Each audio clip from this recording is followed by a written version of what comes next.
This Congolese coach is putting a young boxer through his paces.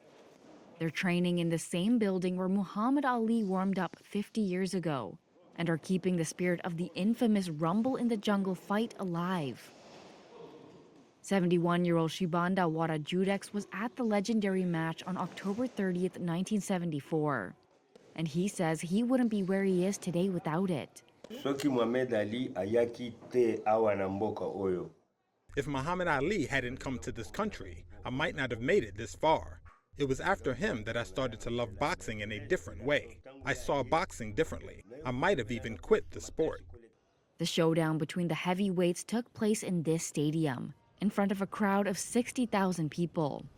It had been hyped for months and took place at 4 a.m. local time to get maximum TV exposure in the U.S. The match attracted some of the world's most prominent figures to a country known by most Westerners at the time only for its periodic bouts of instability. Judex says he lifted the rope for Ali to step into the ring and recounts how Ali, the underdog, emerged victorious over Foreman after 8 dramatic rounds.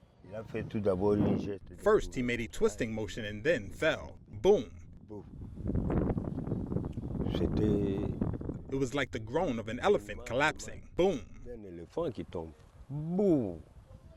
That win allowed Ali to regain the world title 7 years after it was stripped from him for refusing to be drafted to fight in Vietnam. It fueled his iconic status, which has endured over decades. I told you, all of my critics, I told you all that I was the greatest of all time. Judex says the contest sparked a new generation of boxers in what was then known as Zaire. Before, our fathers thought it was a form of banditry, but it was a job. We worked at it. It also changed the course of his own life, inspiring Judex to pursue coaching and to create the country's first women's boxing club. He keeps his boxing memorabilia back in the working-class district where he lives, including some magazines. That's him in the red jacket. He says he'll keep sharing his experiences with his family for years to come.